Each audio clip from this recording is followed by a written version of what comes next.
오늘 우리에게 주신 하나님의 말씀은 로마서 5장 12절부터 21절까지의 말씀 보도록 하겠습니다. 로마서 5장 12절부터 21절까지의 말씀입니다. 한번 교독해서 읽도록 하겠습니다. 제가 12절부터 읽겠습니다. 그러므로 한 사람으로 말미암아 죄가 세상에 들어오고 죄로 말미암아 사망이 들어왔나니 이와 같이 모든 사람이 죄를 지었으므로 사망이 모든 사람에게 이르렀느니라.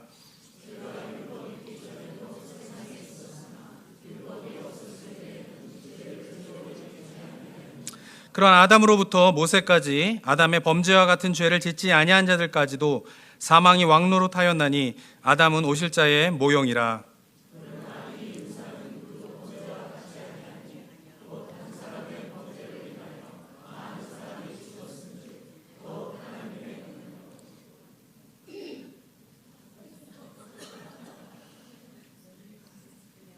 다시 한번 15절 다시 한번 읽겠습니다. 시작. 그러나 이 은사는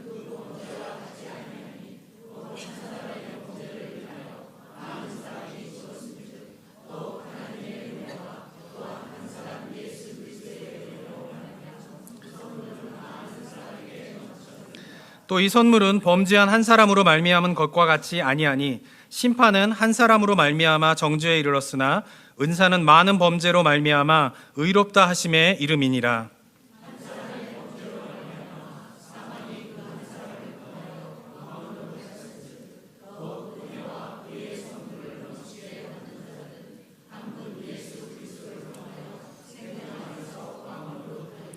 그런즉 한 범죄로 많은 사람이 정죄에 이른 것 같이 한 의로운 행위로 말미암아 많은 사람이 의롭다 하심을 받아 생명에 이르렀느니라.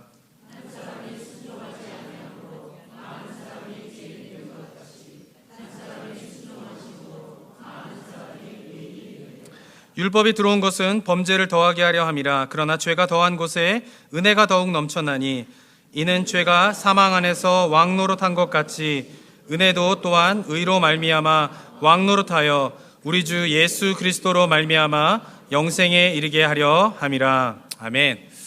우리가 올바른 신앙으로 나아가기 위해서는 이 말씀이 가지고 있는 깨달음에 대한 두 측면을 좀 잘 받아들여야 합니다. 첫 번째는 뭐냐면요, 어떤 말씀을 보면요, 그 말씀은 그냥 자기에게 그대로 적용이 되는 게 있어요. 직접적으로 은혜가 되고 위로가 되고 또는 죄에 대한 깨달음을 주게 되고, 그리고 또 살아가야 할 삶의 방향을 보여주는 등 직접적으로 말씀이 자신에게 이렇게 직접적으로 이렇게 오게 되는 그런 말씀의 내용들이 있습니다. 그런데 또 다른 말씀, 어떤 말씀들은요, 어떤 것이 있냐면 직접적으로 자기에게 적용이 되지 않는 경우가 있어요. 오늘 본문이 대표적인 것이죠. 그런데 오늘 본문 같은 경우에 갖고 있는 특징은 뭐냐면은 신학적으로, 교리적으로 굉장히 중요한 개념들을 담고 있습니다.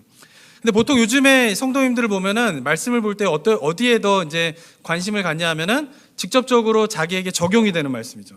깨닫게 되고 위로가 되고 이런 말씀은 되게 이제 보려고 하는데, 직접적으로 자기에게 와닿지는 않고 그냥 개념적이고 신학적인 그런 내용을 담고 있는 본문에 대해서는 잘 가까이 하지 않으려고 하는 그런 일들이 좀 있는 것 같습니다. 근데 우리가 신앙생활 할 때 중요하게요, 이 말씀을 이 두 가지의 그 측면들을 모두 다 잘 받아들일 때에 우리가 올바른 신앙생활을 할 수가 있는 것이에요. 근데 요즘에는 좀 이 시대가 어떤 시대를 살아가고 있냐면 우리가 실용주의적인 그런 관점에서 많이 생활을 하게 됩니다. 실용주의는 뭐냐면요, 나에게 유익이 되면 옳고 그르든 상관없이 다 받아들이는 거예요. 그런데 나하고 크게 관련이 없으면 별로 관심을 갖지 않는 것이에요. 그게 일반적인 삶의 그런 모습들입니다. 근데 그런 삶의 모습들이 말씀을 볼 때에도 좀 적용이 되는 것 같아요. 그래서 좀 자기한테 적용이 된다 그러면은 열심히 보는데, 그렇게 적용이 되지 않는 부분에 대해서는 좀 소홀하게 되는 그런 일들이 좀 일어나게 되는 것 같습니다. 그러니까 그런 현상들을 기독교 이제 서점에 가도 좀 볼 수가 있는데요. 예전에는 기독교 서점에 가게 되면은 그 베스트셀러 뭐 1위부터 10위 뭐 이런 책들을 보면은, 예전에는 뭐 신학적이고 교리적인 그런 내용을 담은 책들도 그 베스트셀러 순위에 이렇게 오르곤 했었는데, 요즘에는 기독교 서점에서 잘 팔리는 책들을 보면요, 그런 책들은 별로 인기가 없습니다. 그래서 주로 간증이라든가 아니면 간단한 뭐 이렇게 좋은 내용을 담고 있는 책들이라든가 이런 거는 굉장히 잘 팔리는데 신학적이고 교리적인 개념을 담고 있는 책들은 거의 팔리지 않는 그런 현상들을 보면서 이 시대 그리스도인들이 좀 신학적이고 교리적인 개념을 담고 있는 말씀을 좀 소홀하게 대하고 있지 않는가라고 하는 생각을 갖게 됩니다. 그러다 보니까 일어나는 일이 뭐냐면요, 이단들이 들어오면요, 이게 왜 틀리고 왜 맞는지를 잘 구별하지 못하여서 그냥 뭐 인기 있고 좀 사람들한테 관심을 갖는 사람이 이야기하는 거를 그냥 무판단하고 받아들인 경우가 참 많이 있는데, 그런 올바른 신앙이 아니라고 볼 수가 있습니다. 오늘 본문은요, 어떤 내용을 갖고 있냐면요, 처음에 딱 보면요, 바로 적용할 게 없어요. 그죠? 읽어보셨지만은 또 뭔 얘기인지도 잘 모르겠는 내용으로 담겨져 있습니다. 그렇지만 오늘 본문은 굉장히 교리적이고 신학적인 중요한 개념들을 담고 있는 그런 본문임을 우리가 기억하면서요, 제가 그래서 오늘 설교는 좀 교리적이고 개념적인 이야기들을 많이 하려고 이렇게 사전에 이렇게 밑작업을 잘 하고 있는 겁니다. 아시겠죠? 그래서 오늘 들으시면서 중요한 개념들에 대해서 마음속에 잘 새기고, 그리고 그 의미가 무엇인가를 좀 깨닫게 되는 은혜가 우리 성도님들에게 있게 되었으면 좋겠습니다. 자, 오늘 본문은요, 두 사람이 등장하게 됩니다. 첫 번째는 누구냐면 아담입니다. 아담은 모든 인류의 조상입니다. 첫 번째 사람인 것이죠. 그런데 이 아담이 범죄함으로 말미암아 일어난 일이 뭐냐면은 그 아담의 죄로 말미암아 모든 인류가 어떻게 되게 되었어요? 죄 가운데 거하게 되었어요. 그래서 죄된 인류의 조상이 아담이 되었습니다. 그 아담의 이야기를 하고 있고요, 바울은 또 다른 사람의 이야기를 하고 있는데 누구냐면 바로 예수 그리스도입니다. 예수 그리스도도요, 아담과 똑같이 이 땅에 있을 때요, 사단으로부터 유혹을 받았어요. 그런데 아담은 사단으로부터 유혹을 받았을 때에 범죄하게 되었지만, 예수 그리스도는 사단으로부터 유혹을 받았지만 범죄하지 않고 사단을 말씀으로 이기시게 됩니다. 그리고 예수 그리스도께서 십자가의 온전한 순종을 하심으로 말미암아 새로운 인류가 태어나게 되었습니다. 그것이 뭐냐면 바로 하나님 나라의 백성, 하나님 나라라고 하는 새로운 인류가 탄생하게 되었고, 그 인류의 조상으로서의 예수 그리스도, 그리고 죄된 인류의 조상으로서의 아담을 서로 비교하면서 원죄의 의미와 그리고 하나님의 구원의 개념에 대한, 구원의 은혜에 대한 이야기를 오늘 본문 속에서 이야기를 하고 있습니다. 자, 모든 종교가 공통적으로 이야기하고 있는 한 가지가 있습니다. 그것은 뭐냐면요, 모든 인간의 삶은 고통 가운데 있다라고 하는 것이에요. 그리고 각 종교마다 이야기하는 것은 뭐냐면 그 고통의 원인과 그 고통에서 벗어나는 구원의 방법에 대해서 이야기를 하고 있는 것이 종교의 특징인 것이죠. 자, 불교 같은 경우에는요, 인간의 삶에 고통이 왜 있는가? 그 원인을 어디에서 찾고 있냐면 바로 마음속에 욕심이 있기 때문에 그렇다라는 것이에요. 그렇기 때문에 인간이 고통에서 벗어나는 구원의 방법은 뭐냐면은 마음속에 있는 욕심을 어떻게 하는 거예요? 제거하는 거예요. 그래서 필요한 것이 뭐예요? 선을 행하는 것이죠. 다른 사람을 도와주는 것이죠. 또는 어떻게 해요? 마음속에 명상을 하면서 마음속에 있는 욕심들을 다 제거하면서 마음에 무념무상, 아무것도 없는 그런 마음의 상태를 유지하는 것, 그것이 뭐예요? 구원의 방법이다라고 하는 것이죠. 그러한 득도를 하게 되었을 때에 생애가 반복되는 윤회의 고리를 끊고 극락으로 가게 된 것이 바로 불교에서 이야기하는 구원의 방법인 것이에요. 자, 그런데 여기서 초점은 어디에 맞춰져 있어요? 이 모든 일을 누가 해야 돼요? 내가 해야 돼요. 내가 어떻게 해야 돼요? 선한 일을 행해야 되고요. 내가 어떻게 해야 돼요? 명상과 이런 거를 통하여서 마음에 있는 모든 생각들을 제거하는 일을 누가 해야 됩니까? 내가 해야 되는 것이에요. 내가 하는 거에 따라서 구원을 받을 수도 있고, 내가 하는 거에 따라서 구원을 못 받을 수도 있다라고 하는 것이 불교에서의 가르침인 것이죠. 헬라 철학도 마찬가지입니다. 고통의 원인을 헬라 철학은 어디에 두고 있냐면요, 진리를 알지 못하는 데 있다라고 보고 있어요. 무지한 것에. 그렇기 때문에 구원의 방법은 뭐예요? 진리를 깨닫는 것이에요. 참된 진리를 깨닫게 되면은 어떻게 돼요? 그림자와 같은 이 세상을 벗어나서 참 세상인 이데아의 세상으로 이르게 되는 것이 그들이 꿈꾸는 구원의 모습인 것입니다. 그래서 헬라 철학에서 주로 하는 게 뭐예요? 학습하고 토론하고 이런 걸 하는 거죠. 소크라테스도 어떻게 해요? 길거리에 나가면 소크라테스의 취미가 뭐예요? 사람 붙잡고 이야기하는 거예요.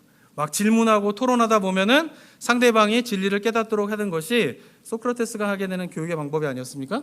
자, 여기서도 마찬가지예요. 헬라 철학에서도 중요한 포커스는 구원의 이 모든 일은 누가 해야 됩니까? 내가 해야 돼요. 내가 어떻게 해요? 진리를 깨달아야 돼요. 내가 어떻게 해야 돼요? 학습을 해야 돼요. 내가 열심히 하면 구원에 이를 수 있고, 내가 열심히 하지 못하면 어떻게 해요? 구원에 이르지 못하게 되는 것이 다른 종교가 갖고 있는 중요한 특징이다라고 하는 것입니다. 모든 포커스가 어디에 맞춰져 있어요? 인간이 하는 행위에 맞춰져 있다라고 하는 것이죠. 자, 그런데 기독교는 다르게 이야기합니다. 자, 기독교는 고통의 원인이 어디에 있다고 얘기합니까? 죄입니다. 그죠? 네, 그렇지만 제가 여태까지 설교를 계속하면서 고통의 원인이 결국 어디에 있는 것이에요? 네, 죄의 본질이 뭐예요? 네? 하나님과 관계.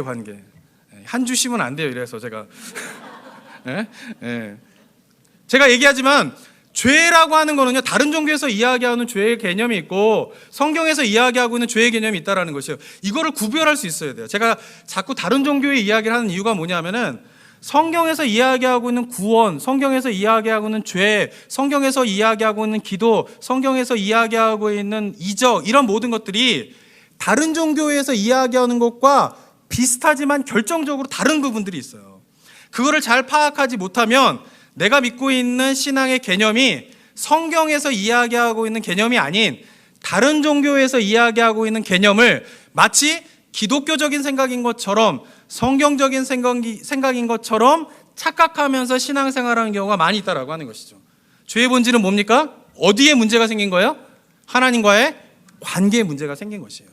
거짓말하는 것, 도둑질하는 것, 나쁜 짓을 하는 것이 죄의 본질이 아니에요. 그것은 죄의 결과예요.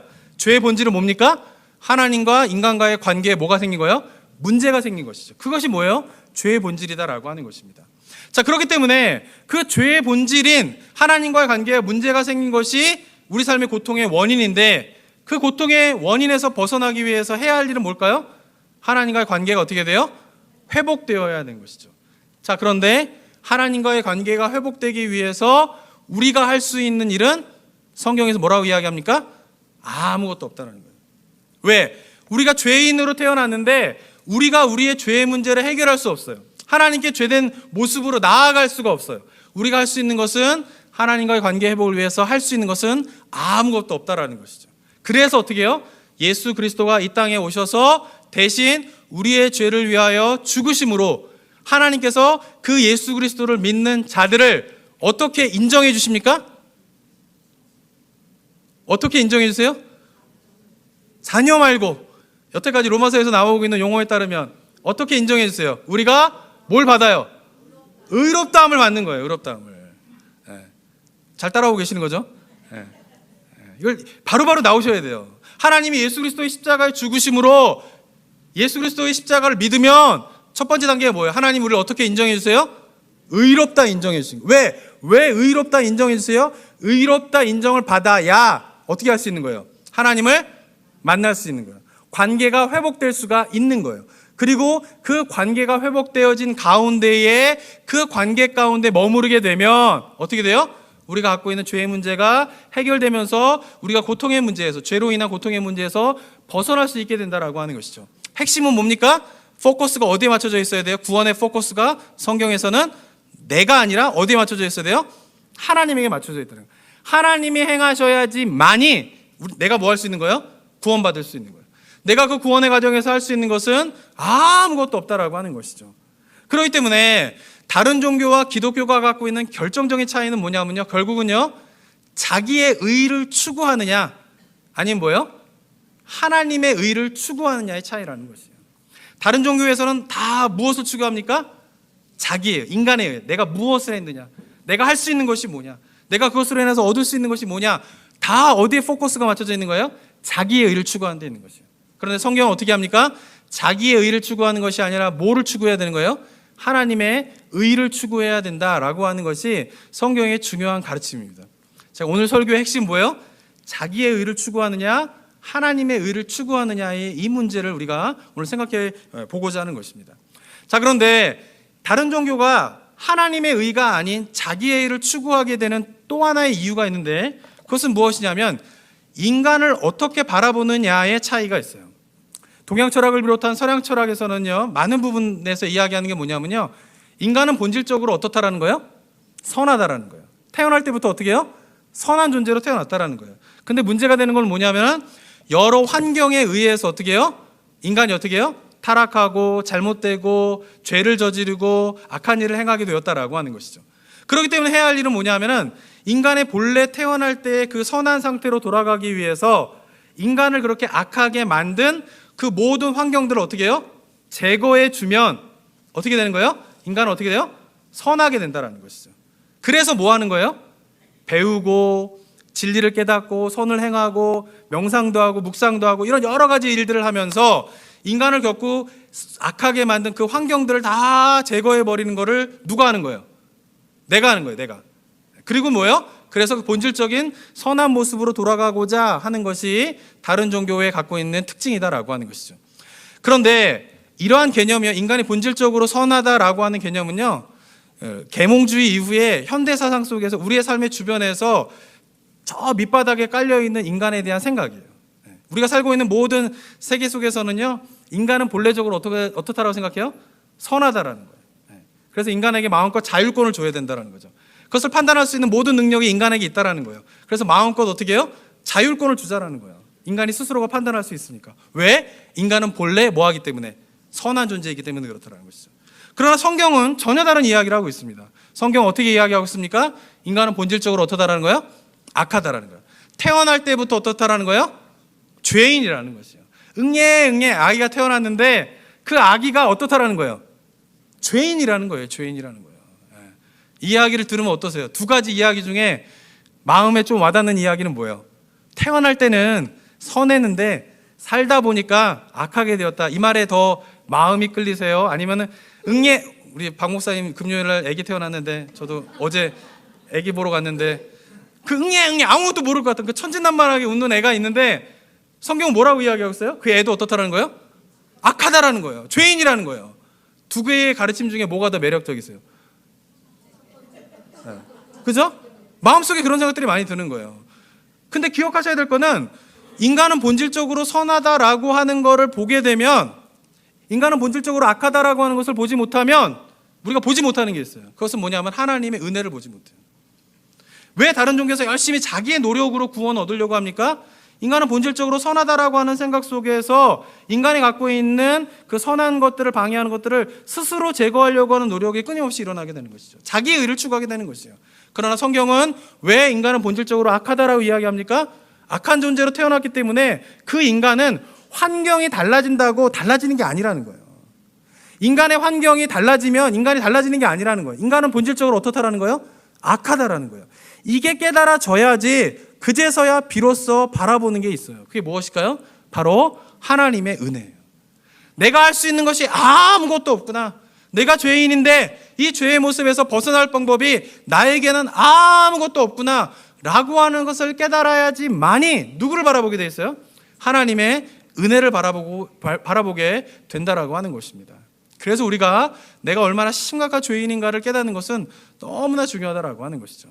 자, 그러면 성경은 왜 인간은 본질적으로 악하다라고 이야기합니까? 누가 범죄했기 때문에? 아담의 죄를 범죄했는데 그 아담의 죄가 모든 인류가 죄 가운데 들어가게 되는 이유가 되었다라는 것이에요. 또 이 이야기를 들으면 억울하십니까? 안 억울하십니까? 억울하죠? 우리가 아담을 만나봤습니까? 아담이 얼마 전 사람인지도 모르는데 그 오래전 사람이 죄를 범하였다는 사실 하나만으로 우리 모두가 죄인이 되었다라고 하는 가르침을 받아들이는 것이 참 쉽지가 않아요. 억울해 보여요. 자, 그러면 아담의 죄가 왜 모든 인류에게 영향을 미치게 되었는가에 대한 신학적인 개념의 첫 번째로 해석할 수 있는 것이 뭐냐면은 실제설이라고 하는 것이요. 실제설이라고 하는 것은 뭐냐면요, 아담이 범죄했는데 그 죄가 그의 몸에서 나오는 모든 후손에게 실제적으로 죄가 전가되기 때문에 모든 인류가 죄인이 되었다라고 말하는 것입니다.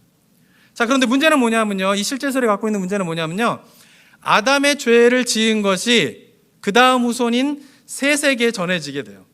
그러면 셋은 또 죄를 범할까요? 안 범할까요? 범하겠죠. 그러면은 셋의 죄도 그 다음 후손에 전가가 되는가? 이게 문제예요. 예를 들면 저가 목사지만 저도 죄를 부끄러운 일을 행할 거 아니에요? 그러면은 저는 아담의 지은 죄가 저에게 전해졌고 저도 부끄러운 일을 행하여서 죄를 지으면 그 죄가 저의 아들에게 전해질까요? 안 전해질까요? 헷갈리세요? 이래서 교리적이고 신학적인 개념을 잘 알고 계셔야 되는 거예요.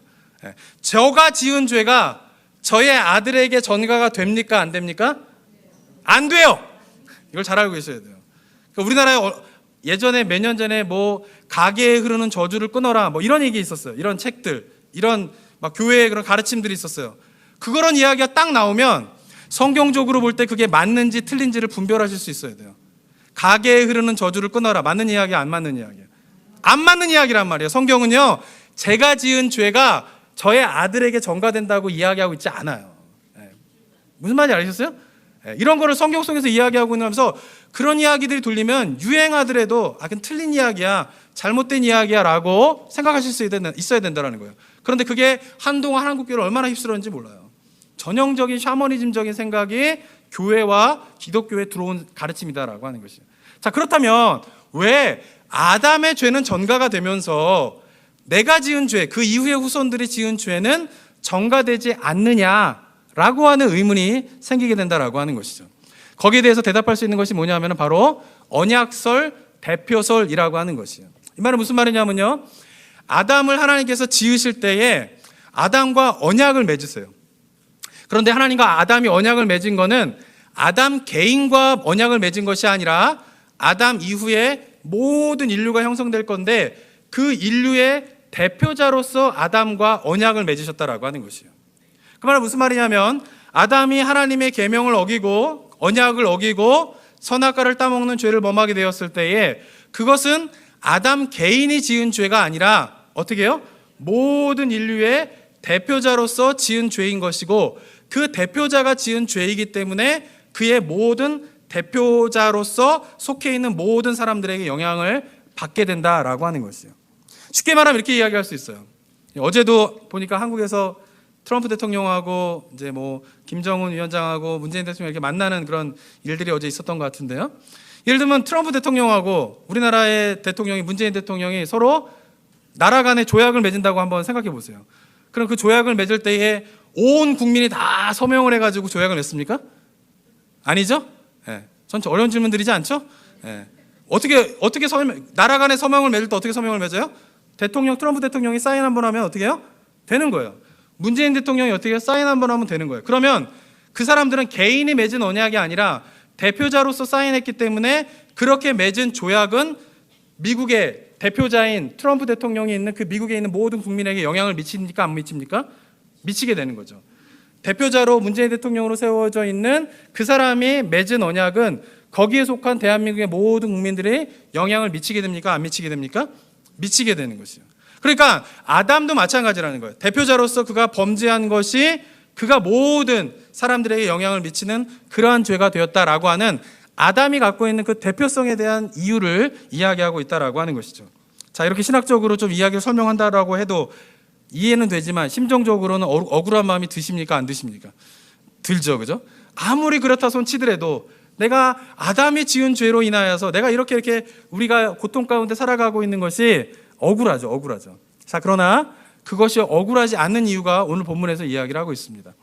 만약에 하나님께서 대표자인 아담이 범죄한 것 때문에 그의 모든 인류가 죄 가운데 있게 되었는데 그 각 개인에게 후손에게 그 죄에 대한 대가를 다 물으신다라고 하면 억울하죠.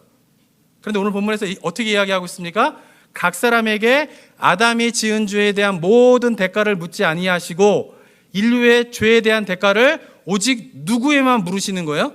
예수 그리스도에게만 물었다라고 오늘 본문에서 이야기를 하고 있는 것입니다. 그것이 바로 15절입니다. 한번 15절 한번 읽어볼까요? 시작. 그러나 이 은사는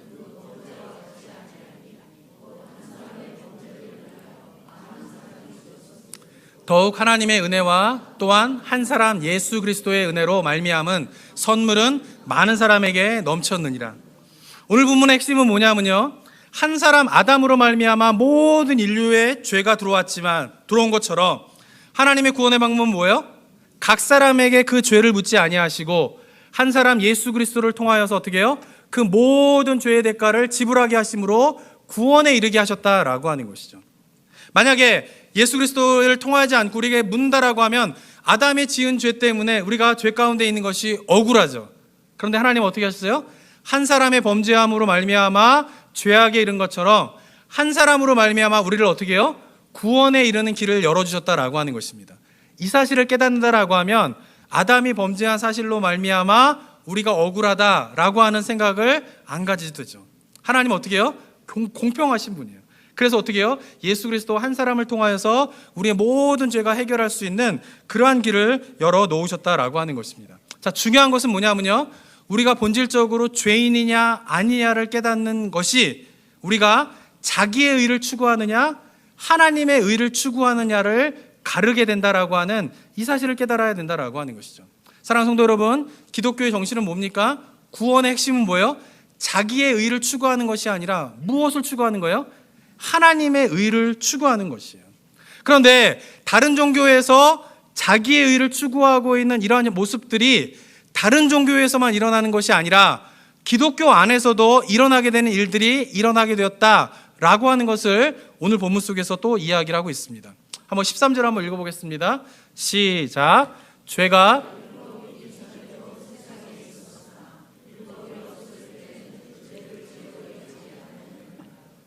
자, 자기의 의를 추구하지 않고 하나님의 의를 추구해야 됨에도 불구하고 하나님의 의를 추구하지 않고 다른 종교에서처럼 자기의 의를 추구하게 되는 일들과 그런 일들이 일어날 때 뭐와 관련이 있냐면 율법과 관련이 있다라고 하는 것이요. 자, 오늘 본문에서 율법이 있기 전에 뭐가 있었어요? 죄는 있었어요. 그런데 율법이 있기 전에는 사람들이 죄를 죄로 인식하지 못했어요. 그런데 율법이 오게 되자 그 율법으로 말미암아 사람들이 인식하지 못했던 죄를 어떻게 해요? 인식하게 되는 일들이 일어나게 되었다라고 하는 것이죠. 자, 그렇다면 율법을 하나님께서 우리에게 주신 중요한 이유가 무엇 때문일까요? 죄를 깨닫게 하기 위함이에요. 죄를 깨닫게 하기. 자, 하나님께서 우리에게 율법을 주신 이유는 뭐냐면요, 죄를 알지 못했는데 죄가 무엇인지를 깨닫게 하기 위함이에요. 그럼 하나님께서 우리가 죄를 깨달은 다음에 기대하시는 것은 무엇일까요? 죄를 깨달으면 어떻게 하기를 원하실까요? 우리가 죄를 안 짓기를 원하시는 거죠. 그런데 일어난 일은 뭐냐면요, 20절에 보면요, 율법이 들어온 것은 범죄를 더하게 하려 함이라 그러나 죄가 더한 곳에 은혜가 더욱 넘쳤다라고 되어 있어요. 우리나라 말 번역은 약간 오해의 소지가 있어요. 왜냐하면 율법이 들어온 것은 범죄를 더하게 하려 함이라, 이 말은 마치 뭐처럼 느껴지세요? 율법의 목적이 죄를 더하게 하려고 우리에게 주셨다라고 하는 뉘앙스로 해석되어지기 쉽습니다. 그렇죠? 근데 원문의 의미는 뭐냐면요, 율법을 준 것은 죄를 더하게 하기 위함이다 라고 하는 의미가 아니라, 다시 번역을 하면 이렇게 번역할 수 있어요. 율법이 들어와서 어떤 일이 벌어지게 된 것이에요? 율법의 의도와는 상관없이 뭐가 늘어나는 일이 벌어진 거예요? 범죄가 늘어나는 일이 일어나게 되었다라는 것이죠. 이유는 뭐냐면 하나님께서 인간에게 율법을 주신 이유는 율법을 통하여서 죄를 깨닫게 하기 위함인데, 그럼 인간은 그 죄를 깨달았으면 어떻게 해야 돼요? 죄에서 돌아서야 되는데 죄를 어떻게 돼요? 도리어 쫓게 되는 일들이 일어나게 되면서 율법이 들어와서 그래서 죄가 많아지게 된 일들이 일어나게 되었다라고 하는 구절로 20절에 설명하고 있다라고 하는 것이에요. 이해가 되시나요? 이 부분에 대한 거는 로마서 7장에 가면 좀 더 자세하게 이야기를 하게 됩니다. 그때 좀 더 제가 자세하게 이야기를 하도록 하겠습니다. 자, 중요한 것은 뭐냐면 하나님께서 우리에게 율법을 주신 이유가 무엇 때문이라고요? 죄를 깨닫게 하기 위함입니다. 다시 한번 하겠습니다. 하나님께서 우리에게 율법을 주신 이유가 무엇 때문이에요? 죄를 깨닫게 하기 위함입니다. 자, 그러면 죄를 깨달았으면 그 다음에 죄를 해결하기 위해서 바라봐야 할 것은 무엇일까요? 하나님이에요. 우리가 죄를 깨달았으면, 아, 이게 죄구나, 내가 죄인이구나 라고 하는 것을 깨달았으면 하나님께서 기대하는 것은 뭐냐면 누구를 바라보기를 원하시는 거예요? 하나님을 바라보기를 원하는 거예요. 하나님의 의를 추구하기 원하는 것이에요. 그런데 유대인들은 그 율법을 받고 자신의 죄인임을, 아, 이것이 죄이구나 깨달은 다음에 하나님을 바라봐야 되는데 유대인들이 범한 실수는 뭡니까? 그 범한 죄를 어떻게 해요? 내가 다시는 짓지 아니하리라. 누구를 바라보고 있어요? 자기를 바라보고 있는 거예요. 내가 이 율법을 지키리라.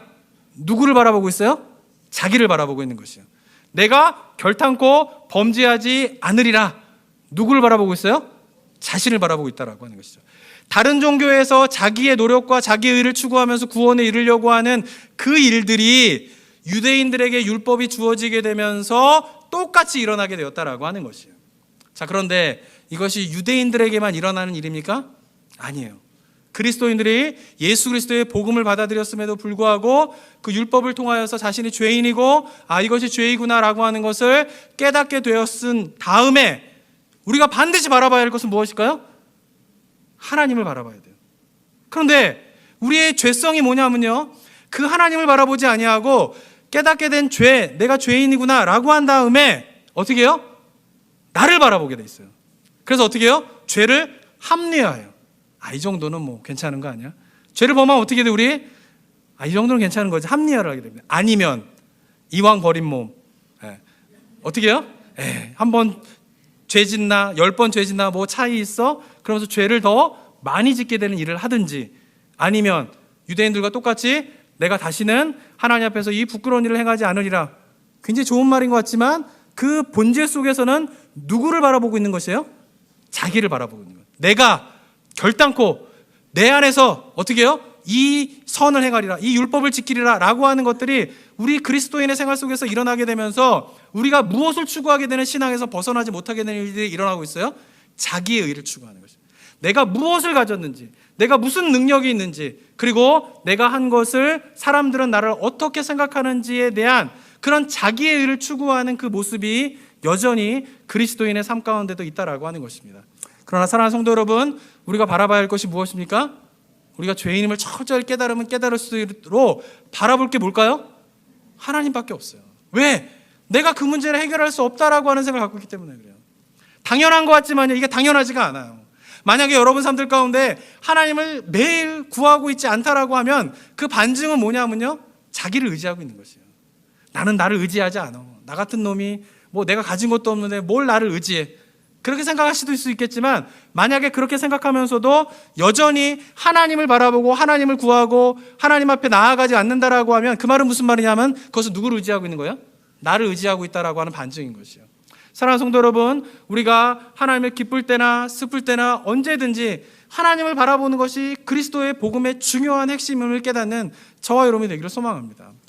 제가 이 부분을 어떻게 좀 설명할 수 있을까 고민을 하다가요, 제가 아들 얘기를 또 하도록 하겠습니다. 저희 아들은 11살입니다. 딸은 9살입니다. 저희 아들이 11살, 딸이 9살인데 어렸을 때보다 지금도 저한테 많이 혼나는 일이 많이 생기고 있어요. 왜 그러냐면, 어렸을 때는 모르는데 잘못을 하면요, 그렇게 혼내지 않아요. 어떻게 할까요? 가르쳐줘요. 이거는 그게 아니야, 그렇게 하면 안 되는 거야, 이렇게 하지 마, 이렇게 잘 얘기합니다. 근데 이제 초등학교 고학년이 되고 애들이 자라가면서 해야 할 일과 하지 말아야 될 일을 애들이 모를까요, 알까요? 너무나 잘 알아요. 그런데 애들은 어떻게 해요? 하지 말아야 할 거를 알면서도 어떻게 해요? 하는 거예요. 그때 화가 나는 거죠.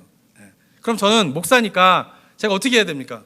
마음속에 막 분노를 가지고, 애들이 막 잘못하는 거를 하더라도 막 분노를 가지고 미움을 가지고 막 이러면서 애들을 혼내야 될까요? 제가 목사인데? 그럼 안 되잖아요. 그럼 어떻게 합니까? 제가 마음속으로 이렇게 분노하고 화내고 막 미워하는 마음 이런 거 생기지 않더라도 이건 교육적인 차원에서 혼내야지라고 하면서 혼을 내게 됩니다. 그런데 아이들은 귀신같이 알아요. 태어날 때부터 죄인이라고 하는 사실을 여기서 알 수 있는 거예요. 애들 어떻게 해요? 제 마음 가운데 분노가 없고 화가 덜 난 상태에서 목소리만 그럼 안 돼! 하지 마! 안 돼! 이렇게 하면은 애들은 귀신같이 알아. 아빠가 지금 화난 게 아니구나. 그럼 어떻게 해요? 계속해요. 그러다 보면 제 마음 가운데 어떤 마음이 들까요? 막 분노가 오르죠. 미워하는 마음으로 진짜 화가 오르는 거야. 저 영혼 깊은 데서부터 분노가 막 치솟아 오르면서 하지 마! 이러면 애들이 어떻게 해요? 알아요. 그러고는 어떻게 해요? 가만히 있어요. 안 해요. 그러면은 애들은 딱 있다가 한 5분 정도, 10분 정도 이제 침묵이 흐르게 되면은 제 마음 상태는 어떻게 되냐면 완전히 삐져 있어요. 짜증도 나고 화도 내고 막 애들한테 미워하는 마음도 생기고 막 이러는데, 애들은 한 5분 정도, 10분 정도 참 고요해지면 그 다음에 반응이 어떤지 아세요? 아빠! 해맑게 밥 먹을래요? 뭐 밥 먹어요? 배고파요? 아빠 뭐 해주세요? 아빠 여기 아파요? 뭐 이러면서 한 5분 10분 전에 일어났던 일은 전혀 상관하지 않고 막 해맑은 모습으로 어떻게 저한테 다가와요. 저는 삐져 있는데. 애들의 특징이 뭘까요? 혼이 나는데 혼을 낸 아빠와 엄마에게 다시 찾아오는 특징이 뭐예요? 아이들의 특징인 거예요. 아이들은 어때요? 기쁠 때만 아빠를 찾지 않아요. 기쁠 때만 엄마를 찾지 않아요. 힘들고 어려우고 심지어는 아버지한테 욕이란 욕은 다 얻어먹어도 좀만 시간이 지나면 누구에게 다시 찾아오는 것이 어린아이의 특징이에요? 아빠에게 찾아오는 것이 어린아이의 특징이에요. 그래서 예수님은 천국에 들어가려고 하면 누구와 같지 아니하면 천국에 들어갈 수 없다 그랬어요? 어린아이와 같지 아니하면. 이 말이 애들은 어려울 때부터 착하다, 선하다 이런 이야기가 아니에요. 순진하다? 애들 절대 순진하지 않아요. 애들이 얼마나 눈치가 빠른데요? 얼마나 영악한데요? 그런데 그렇게 영악하고 순진하지 않는 그 아이들은 언제나 누구를 찾습니까? 아빠를 찾아요. 엄마를 찾는 거예요. 그렇게 하나님에 대한 전적인 의존성을 갖고 있는 그 모습이 바로 어디에 이르게 되는 모습이 되는 것이에요? 천국에 이르게 되는 모습이 된다라고 예수님이 우리에게 가르쳐주고 있다라고 하는 것입니다. 사랑하는 성도 여러분, 제가 오늘 여러 가지 복잡한 이야기를 했지만 기억하셔야 될 것은 무엇이냐면요, 우리가 정말 어떠하든지 누구를 바라볼 수 있으셔야 돼요? 하나님을 바라볼 수 있으셔야 돼요. 죄를 지어도 하나님이 심지어 심판을 내리셔도 우리는 누구를 바라볼 수 있으셔야 돼요? 하나님을 바라볼 수 있는 그 마음을 가지셔야 돼요. 그런데 끊임없이 그 하나님을 바라보지 아니하고 우리는 누구를 바라보게 만듭니까? 자꾸 내 안에 있는 능력, 내 안에 있는 것, 자기의 의를 끊임없이 바라보려고 하는 것이요. 그런데 자기의 의를 다 내려놓고요, 우리가 하나님만을 바라보면서 날마다 어떤 때든지 바라보며 나아갈 때에 다른 종교에서 이루려고 하는 자기의 노력으로 말미암아 이루려고 하는 그 선, 그 의, 그 옳은 것들이 하나님을 의지하고 그 관계 속에 머무르다 보면은 그 모든 것들이 이루어지게 되는 그런 일들이 하나님의 놀라운 구원의 역사 속에서 일어나게 된다라고 하는 것입니다. 중요한 것은 우리의 시선을 누구에게 항상 두셔야 되는 것이에요? 하나님에게. 하나님의 애를 끊임없이 추구하는 가운데에서 우리에게 주시고자 하는 하나님의 구원의 아름다운 그 완성들을 경험하고 체험하게 되는 그러한 은혜가 우리 성도님들의 삶 가운데 있게 되기를 축원합니다. 함께 기도하도록 하겠습니다. 이 시간 기도하며 나아갈 때에 사랑하는 성도 여러분, 하나님을 얼마나 찾으십니까? 하루를 시작하면서 하루를 하나님 앞에 의뢰하면서 나아가고 계십니까? 순간순간마다 하나님을 구하고 하나님을 찾는 그런 모습이 있습니까? 만약에 없다라고 하면 그 이유는 나를 의지하기 때문에 그렇습니다. 이 시간 기도하며 나아갈 때에 우리가 어떤 상황들 가운데에서도 오직 주만을 바라보며 주님을 바라보며 주님을 구하며 그런 가운데 우리에게 베풀어 주시는 구원의 놀라운 아름다움들을 경험하고 체험하는 은혜가 우리 삶 가운데 있게 하여 주시옵소서라고 우리가 고백하며 하나님 앞에 나아가도록 하겠습니다. 함께 기도하겠습니다. 아버지 하나님 은혜 감사드립니다. 아버지 내 안에 아버지 나의 선한 것들이 있는 것처럼 나의 것들을 추구하며 나아가는 내려놓고 아버지 하나님을 바라보며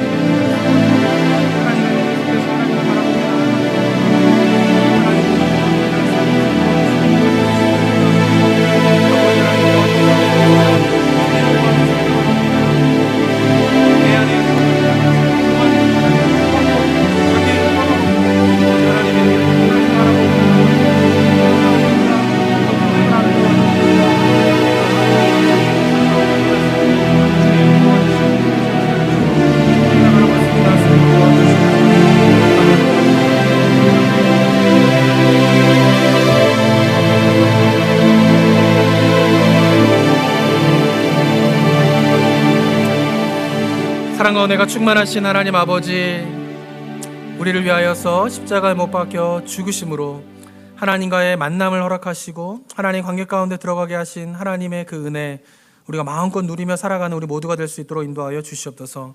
참 주님을 바라보고 주님의 그 관계 가운데에서 하나님의 의를 추구해야 하는 우리는 끊임없이 내 자신을 바라보고 내 자신의 능력을 의지하려고 하는 그것에서 벗어나지 못하는 모습이 있다면 하나님 이 시간 이후부터 우리가 주님을 바라보며 주님 앞에 나아가는 우리 모든 성도님들 되게 하여 주시옵소서. 정말 어린아이가 그 부모를 철저하게 의지하면서 나아가는 것처럼 우리가 하나님을 의지하며 나아갈 때에 우리 가운데에 이루시고자 하는 하나님의 놀라운 구원의 역사에 그 아름다움들이 완성되어지는 그런 일들이 우리 성도님들의 삶 가운데 일어날 수 있도록 주님 은혜 내려 주시옵소서. 감사드립니다. 감사드립니다. 예수 그리스도의 이름으로 기도드립니다. 아멘.